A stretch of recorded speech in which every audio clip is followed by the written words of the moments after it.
नमस्कार प्रिय साथियों।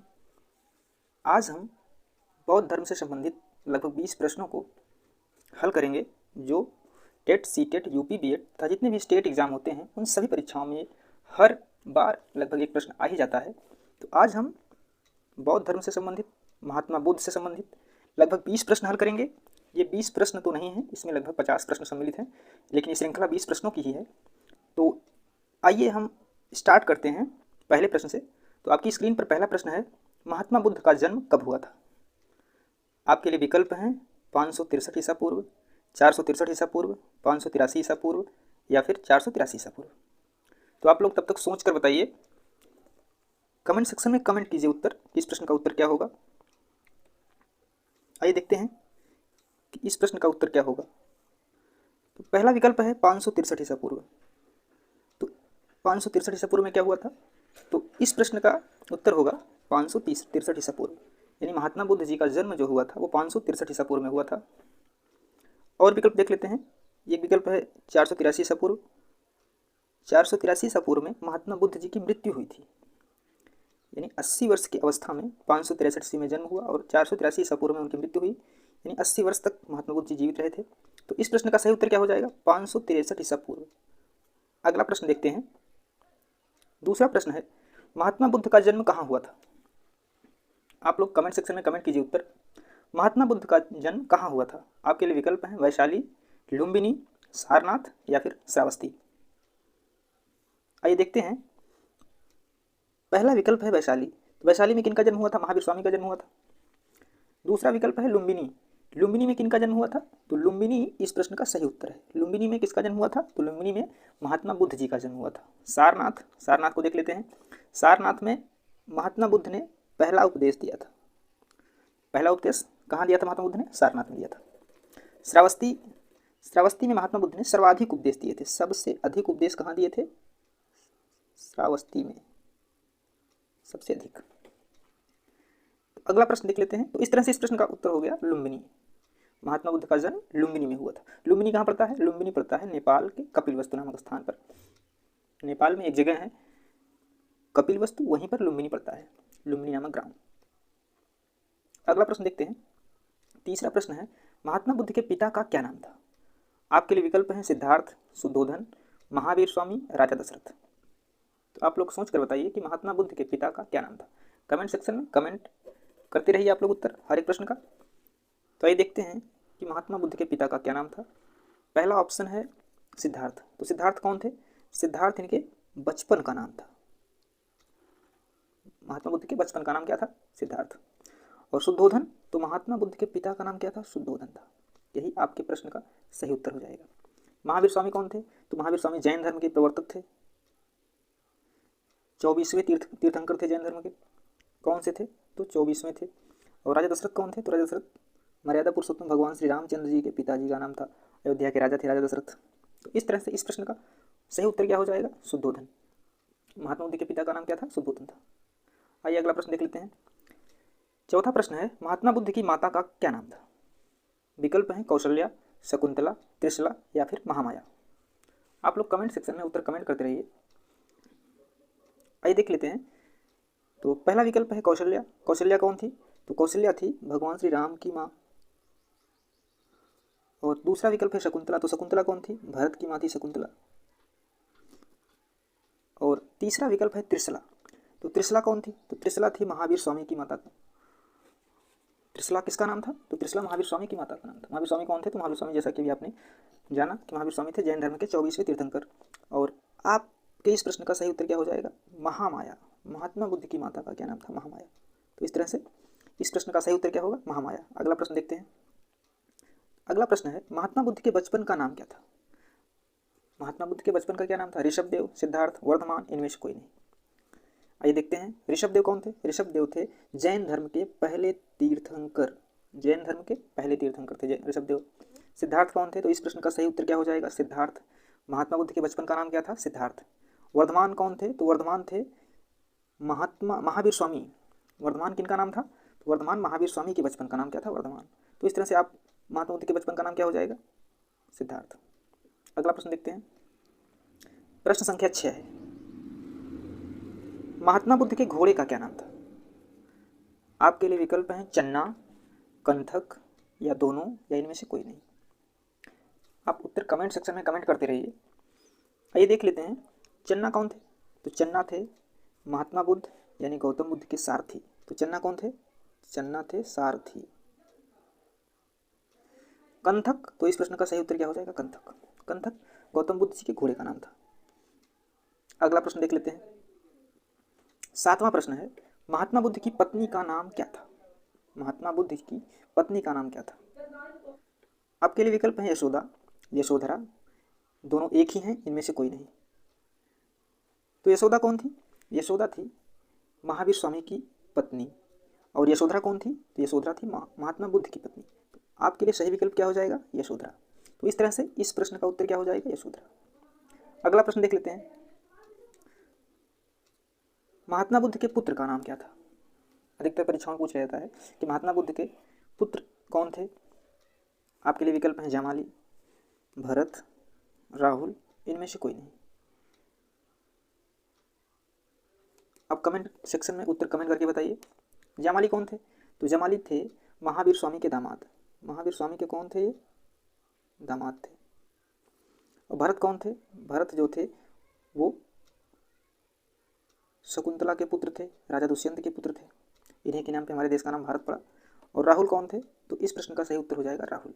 गौतम बुद्ध जी के पुत्र कौन थे? वो थे राहुल। तो इस प्रश्न का सही उत्तर क्या हो जाएगा? राहुल। अगला प्रश्न देख लेते हैं। 9वां प्रश्न है बुद्ध द्वारा गृह त्याग की घटना को क्या कहा जाता है? महात्मा बुद्ध जी ने ज्ञान की प्राप्ति के लिए जब घर का त्याग किया तो उस घटना को क्या कहते हैं? आपके लिए विकल्प हैं निर्वाण, महापरिनिर्वाण, महाविनिष्क्रमण, धर्म चक्र प्रवर्तन।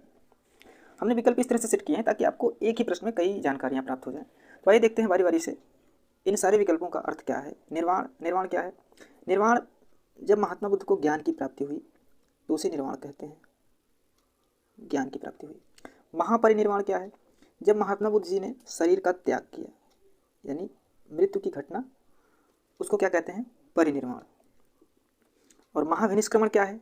महाविनिष्क्रमण इस प्रश्न का सही उत्तर है। बुद्ध द्वारा गृह त्याग की घटना को महाविनिष्क्रमण कहते हैं।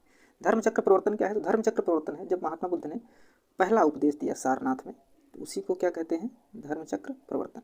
पहला उपदेश महात्मा बुद्ध जी ने सारनाथ में दिया था और वह घटना क्या कहलाती है? धर्मचक्र प्रवर्तन। इस प्रश्न का सही उत्तर क्या हो जाएगा? महाविनिष्क्रमण। बुद्ध जी द्वारा, महात्मा बुद्ध द्वारा गृह त्याग की घटना को क्या कहा जाता है? तो महाविनिष्क्रमण कहा जाता है। अगला प्रश्न देख लेते हैं। प्रश्न संख्या 10 है बुद्ध को ज्ञान की प्राप्ति कहाँ हुई? आपके लिए विकल्प हैं बोधगया, सारनाथ, श्रावस्ती, कुशीनगर। कमेंट सेक्शन में आप उत्तर कमेंट कीजिए। आइए देखते हैं। पहला विकल्प है बोधगया। तो इस प्रश्न का सही उत्तर है बोधगया। महात्मा बुद्ध को ज्ञान की प्राप्ति कहाँ हुई थी? बोधगया में हुई थी। सारनाथ, सारनाथ में महात्मा बुद्ध ने अपना पहला उपदेश दिया था, पहला उपदेश दिया था। और श्रावस्ती, श्रावस्ती में सर्वाधिक उपदेश महात्मा बुद्ध ने दिया था। तो इस तरह से याद कर सकते हैं कि सर्वाधिक, सर्वाधिक उपदेश। और कुशीनगर में, कुशीनगर में महात्मा बुद्ध जी ने अपना प्राण त्याग किया था। तो यहाँ पर इनकी मृत्यु हुई थी कुशीनगर में। तो इस प्रश्न का सही उत्तर क्या हो जाएगा? बोधगया। यानी बुद्ध को ज्ञान की प्राप्ति कहाँ हुई थी? बोधगया में। बोध का मतलब ही होता है ज्ञान, तो इससे आप याद रख सकते हैं कि बोधगया में बुद्ध को ज्ञान की प्राप्ति हुई। अगला प्रश्न देखते हैं। बौद्ध धर्म ग्रहण करने वाली पहली महिला कौन थी? आपके लिए विकल्प हैं महामाया, यशोधरा, प्रजापति गौतमी, सुजाता। चारों महिलाएं बौद्ध धर्म में बहुत ही महत्वपूर्ण हैं, इसलिए हमने इन चारों को रखा है इस विकल्प में। तो ये देखते हैं बौद्ध धर्म ग्रहण करने वाली पहली महिला कौन थी। पहला विकल्प है महामाया। महामाया कौन थी? तो बौद्ध धर्म में से संबंधित ये जो पहली महिला है महामाया, ये थी महात्मा बुद्ध की माता। कौन थी? महात्मा बुद्ध की माता थी। यशोधरा कौन थी? यशोधरा पत्नी थी उनकी। प्रजापति गौतमी कौन थी? तो प्रजापति गौतमी जो थी ये इनकी मौसी थी। महात्मा बुद्ध जब पैदा हुए तो कुछ ही दिन पश्चात इनकी माता का देहांत हो गया, तो इनकी मौसी प्रजापति गौतमी ने ही महात्मा बुद्ध जी का लालन पालन किया। और बौद्ध ग्रहण जब महात्मा बुद्ध जी गृह त्याग करके चले गए और फिर ज्ञान की प्राप्ति की, तो उन्होंने सबसे पहला उपदेश जो है, सबसे पहले शिष्या के रूप में जो है प्रजापति गौतमी ने बौद्ध धर्म ग्रहण किया था। तो इस प्रश्न का सही उत्तर क्या हो जाएगा? प्रजापति गौतमी। और आखिरी विकल्प है सुजाता। तो सुजाता कौन थी? तो महात्मा बुद्ध जब ज्ञान की प्राप्ति के लिए तपस्या कर रहे थे, ध्यानमग्न थे, तो उस जब उन्हें ज्ञान की प्राप्ति हुई तो सुजाता नामक एक स्त्री थी जिन्होंने महात्मा बुद्ध जी को खीर खिलाकर इनका व्रत जो है वो पूर्ण किया था। तो इस तरह से इस प्रश्न का सही उत्तर क्या हो जाएगा? प्रजापति गौतमी। बौद्ध धर्म ग्रहण करने वाली पहली महिला कौन थी? तो महात्मा बुद्ध जी की मौसी प्रजापति गौतमी यही थी। अगला प्रश्न देखते हैं, निम्नलिखित को सुमेलित कीजिए। 12वां प्रश्न है, निम्नलिखित को सुमेलित कीजिए। घटनाएं और प्रतीक। महात्मा बुद्ध से संबंधित, उनके जीवन से संबंधित जो घटनाएं घटी उन्हें एक प्रतीक के रूप में बौद्ध धर्म में दिखाया जाता है। तो जान लेते हैं कि महात्मा बुद्ध से उनके जीवन से में जो घटनाएं घटित हुई उनके प्रतीक क्या क्या हैं। अधिकतर परीक्षाओं में ये प्रश्न पूछ ले जाते हैं कि महात्मा बुद्ध जी की मृत्यु हुई तो उसका प्रतीक क्या था, उनका जन्म हुआ उसका प्रतीक क्या था, गृहत्याग की घटना का प्रतीक क्या था, उन्हें जब ज्ञान की प्राप्ति हुई तो उसका प्रतीक क्या था। इसको जानते हैं। जब महात्मा बुद्ध जी का जन्म हुआ तो उसका प्रतीक था कमल व शान, और जब महात्मा बुद्ध जी ने गृह त्याग किया, घर को छोड़कर चले गए, तो उसका प्रतीक क्या था? उसका प्रतीक था घोड़ा, क्योंकि जो कंथक घोड़ा था, चन्ना इन्हें ले जाते हैं तो कंथक घोड़े पर बिठाकर, तो गृह त्याग की घटना का प्रतीक क्या था? घोड़ा था। और महात्मा बुद्ध जी जब जाते हैं तो पीपल के वृक्ष के नीचे, जिसे बोधि वृक्ष कहा जाता है, वहाँ बैठकर ज्ञान की प्राप्ति करते हैं। लगभग 6 वर्षों तक तपस्या करते हैं, ध्यानमग्न होते हैं, ईश्वर की आराधना करते हैं, तो उन्हें ज्ञान की प्राप्ति होती है। तो उनके ज्ञान का प्रतीक क्या है? बोधि वृक्ष है। और फिर महात्मा बुद्ध को ज्ञान की प्राप्ति होती है, वो सारनाथ जाते हैं, पहला उपदेश देते हैं, फिर श्रावस्ती में ढेर सारे उपदेश देते हैं। उसके बाद वो वहाँ से होते हुए चले जाते हैं कुशीनगर, और कुशीनगर में ही उनकी मृत्यु होती है। और उनकी मृत्यु का जो प्रतीक है वो क्या है? स्तूप। तो बौद्ध धर्म में स्तूप बनाए जाते हैं, तो उनकी मृत्यु का प्रतीक क्या है? स्तूप। तो इस तरह से जन्म का प्रतीक क्या है? कमल व शान। गृह त्याग की घटना का प्रतीक है घोड़ा। ज्ञान का प्रतीक क्या है? बोधि वृक्ष, क्योंकि उन्होंने बोधि वृक्ष के नीचे ही बैठकर ज्ञान की प्राप्ति की थी, तो इसलिए ज्ञान का प्रतीक क्या हो गया? बोधि वृक्ष। मृत्यु का प्रतीक क्या है? स्तूप। बौद्ध धर्म में स्तूप बनाए जाते हैं। तो इस तरह से इस प्रश्न के ये उत्तर हो गए। अगला प्रश्न देखते हैं, प्रश्न संख्या 13 है, निम्नलिखित को सुमेलित कीजिए। 13वां प्रश्न है, निम्नलिखित को सुमेलित कीजिए। बौद्ध संगीतियाँ हैं एक तरफ है शासक। तो बौद्ध धर्म में 4 बौद्ध संगीतियाँ हुई, चारों ही बहुत ही महत्वपूर्ण हैं। किसी न किसी एग्जाम में ये प्रश्न आते ही हैं। लगभग जितनी परीक्षाएं होती हैं, टेट की, सुपर टेट की, बीएड की, या कोई भी स्टेट एग्जाम हो गया, स्टेट पीसीएस का एग्जाम हो गया, उसमें बौद्ध संगीतियों से प्रश्न आते ही हैं, और ये बहुत कन्फ्यूजिंग क्वेश्चन होता है। 4 बौद्ध संगीतियाँ हुई हैं, तो इसको देख लेते हैं। पहले हम इनके शासक देखेंगे, फिर बाकी और भी प्रश्न जो बनते हैं इनसे उनको भी देखेंगे। तो आइए देखते हैं। तो प्रथम बौद्ध संगीति जो हुई थी उसके शासक थे अजातशत्रु, तो इस प्रश्न का। और द्वितीय जो बौद्ध संगीति हुई थी वो कालाशोक के शासनकाल में हुई थी। तृतीय बौद्ध संगीति अशोक के शासनकाल में हुई थी, और चतुर्थ बौद्ध संगीति जो हुई कनिष्क के शासनकाल में हुई थी। प्रथम बौद्ध संगीति महात्मा बुद्ध जी की जब मृत्यु हुई तो उसी समय हुई थी, 483 ईसा पूर्व में। यहाँ पर ईयर भी लिख देते हैं, 483 ईसा पूर्व में, बीसी। और द्वितीय बौद्ध संगीति जब हुई थी तो 383 बीसी में हुई थी। और तृतीय बौद्ध संगीति हुई थी वो 251 बीसी में हुई थी। और चतुर्थ बौद्ध संगीति हुई थी वो प्रथम शताब्दी में हुई थी। तो इसको याद रखना है। इसको याद करने का एक तरीका है, देखिए, इसका पहला अक्षर आ है और इसका पहला अक्षर का है, फिर इसका पहला अक्षर आ है, इसका पहला अक्षर का है, तो अक याद कर सकते हैं आप। अक। अजातशत्रु, कालाशोक, अशोक और कनिष्क। पहले 2 नाम जो हैं वो बड़े बड़े हैं, और फिर जो लास्ट के 2 नाम हैं वो छोटे छोटे हैं। तो इस तरह से आप इसको याद रख सकते हैं। तो इसका ध्यान देना है कि मान लीजिए अजातशत्रु, आ से अजातशत्रु भी है, आ से अशोक भी है, तो पहले जो हैं वो बड़े हैं पहले नाम, उसके बाद के नाम जो हैं छोटे हैं।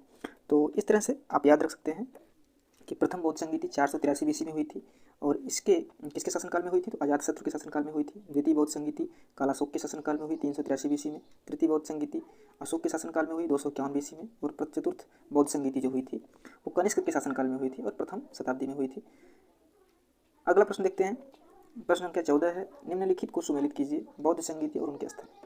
बौद्ध संगीतियों से जो प्रश्न आते हैं उनमें पूछा जाता है कि किस शासक के शासनकाल में हुई थी, या पूछा जाता है कि किस जगह हुई थी, या तो उनके अध्यक्ष के विषय में पूछा जाता है कि बौद्ध संगीत के अध्यक्ष कौन थे। तो इस प्रश्न को जान लेते हैं। प्रथम बौद्ध संगीति जो हुई थी वो कहाँ पर हुई थी? तो वो हुई थी राजगृह में। इसके शासनकाल में हुई थी, आपने जाना अजातशत्रु के। उसको कैसे याद रखेंगे? अक करके। इसको देखते हैं। द्वितीय बौद्ध संगीति कहाँ हुई थी? तो द्वितीय बौद्ध संगीति हुई थी वैशाली में। तीसरी बौद्ध संगीति कहाँ हुई थी? तो तीसरी बौद्ध संगीति हुई थी पाटलिपुत्र में। चतुर्थ बौद्ध संगीति कहाँ हुई थी? तो चतुर्थ बौद्ध संगीति हुई थी कश्मीर, कुंडलवन नामक एक स्थान था कश्मीर, वहाँ पर हुई थी चतुर्थ बौद्ध संगीति।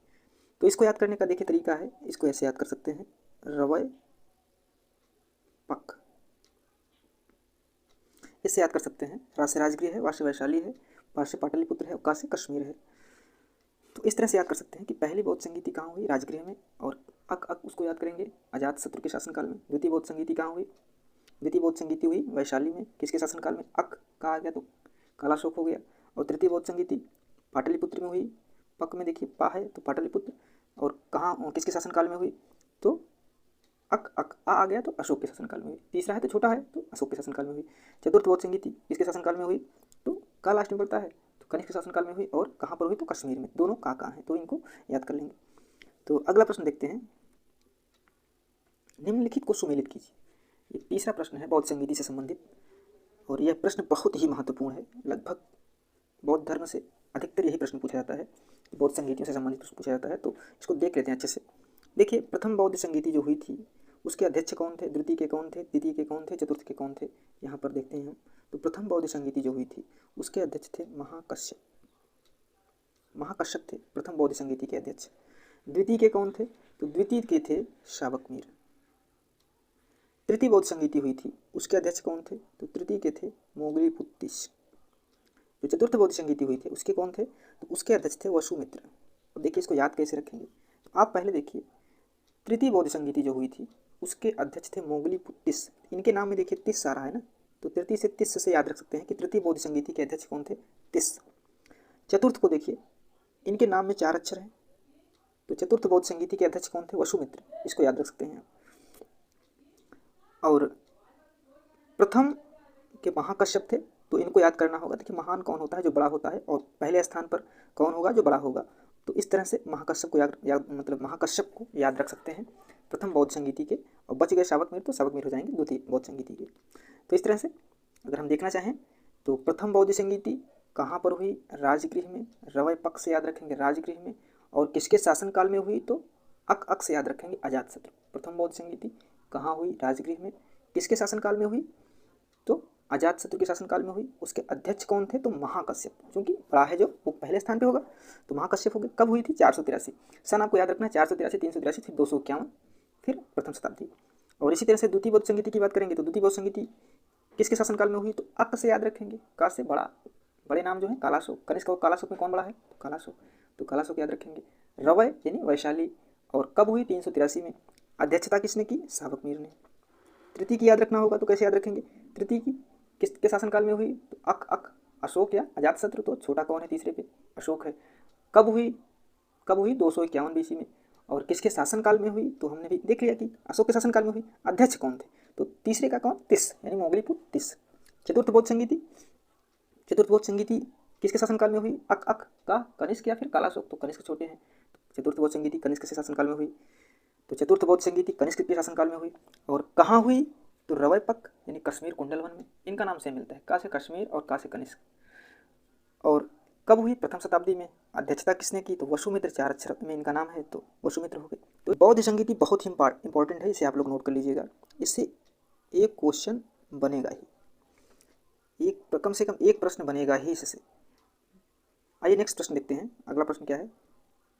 भारत में सबसे बड़ा बौद्ध स्तूप कहाँ है? भारत में सबसे बड़ा बौद्ध स्तूप कहाँ है? सारनाथ, सांची, कुशीनगर या बोधगया? आप लोग कमेंट कीजिए, उत्तर कमेंट कीजिए आप लोग।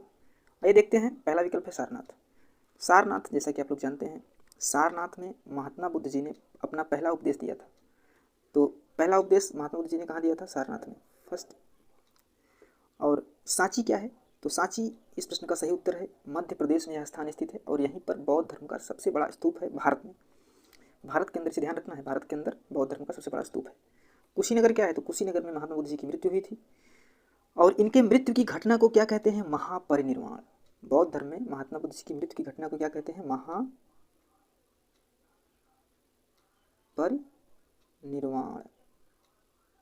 बोधगया में बुद्ध जी को ज्ञान की प्राप्ति हुई थी।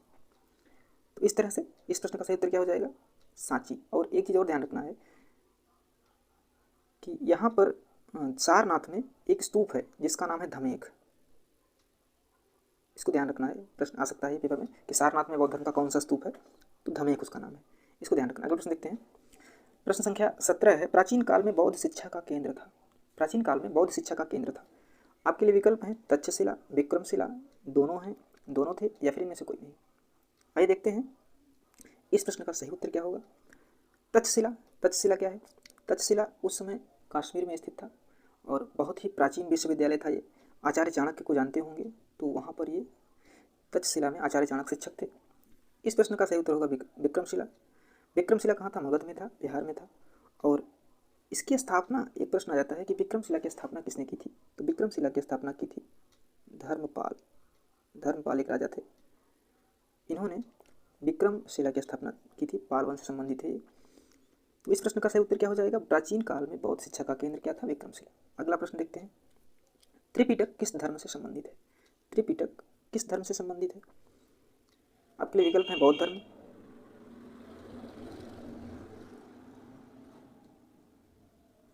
आपके लिए विकल्प है बौद्ध धर्म, जैन धर्म, हिंदू धर्म या फिर इस्लाम धर्म। आइए देख लेते हैं इस प्रश्न का उत्तर। तो इस प्रश्न का सही उत्तर हो जाएगा बौद्ध धर्म। त्रिपिटक क्या है? 3 ग्रंथ हैं बौद्ध धर्म के। कौन कौन से हैं? सुत्त पिटक, विनय पिटक और अभिधम्म पिटक। अभिधम्म पिटक, सुत्त पिटक, विनय पिटक, अभिधम्म पिटक। एक चीज ध्यान रखेंगे कि जब पहली बौद्ध संगीति हुई थी तो पहली बौद्ध संगीति में सुत्त पिटक और विनय पिटक को जोड़ा गया था, और जब तृतीय बौद्ध संगीति हुई थी तो उसमें अभिधम्म पिटक को जोड़ा गया था। तृतीय बौद्ध संगीति अशोक के शासनकाल में हुई थी, तो इसमें अभिधम्म पिटक जोड़ा गया था। इस चीज़ को ध्यान रखना है, कोई प्रश्न आ सकता है एग्जाम में। अगला प्रश्न देखते हैं, बुद्ध चरित्र की रचना किसने की? बुद्ध चरित्र एक ग्रंथ है, उसकी रचना किसने की? आपके लिए विकल्प हैं वसुमित्र, नागार्जुन, अश्वघोष या फिर बुद्धघोष। आइए देखते हैं इस प्रश्न का सही उत्तर। तो इस प्रश्न का सही उत्तर हो जाएगा अश्वघोष। बुद्ध चरित्र की रचना किसने की थी? अश्वघोष थी, अश्वघोष ने की थी। अगला प्रश्न देख लेते हैं, एशिया का प्रकाश पुंज किसे कहते हैं? यह आखिरी प्रश्न है बौद्ध धर्म से संबंधित। आशा है आप लोगों को यह वीडियो अच्छा लगा होगा, और यदि ऐसे ही प्रश्नों की श्रृंखला आप लोग और चाहते हैं तो हमें कमेंट सेक्शन में कमेंट करके बताइए, ताकि हम लोग जितने भी अच्छे अच्छे प्रश्न हैं प्रश्नों का संग्रह करके आप लोगों के लिए वीडियो बनाते रहें। तो प्रश्न है, प्रश्न संख्या 20 है, एशिया का प्रकाश पुंज किसे कहते हैं? गौतम बुद्ध को, महावीर स्वामी को, दोनों को, इनमें से कोई नहीं। तो इस प्रश्न का सही उत्तर हो जाएगा गौतम बुद्ध को। लाइट ऑफ एशिया किसे कहा जाता है? गौतम बुद्ध को। तो इस तरह से 20 प्रश्नों की यह श्रृंखला बौद्ध धर्म से संबंधित थी और यह समाप्त होती है। वीडियो में अंत तक बने रहने के लिए आप सभी का हृदय से धन्यवाद।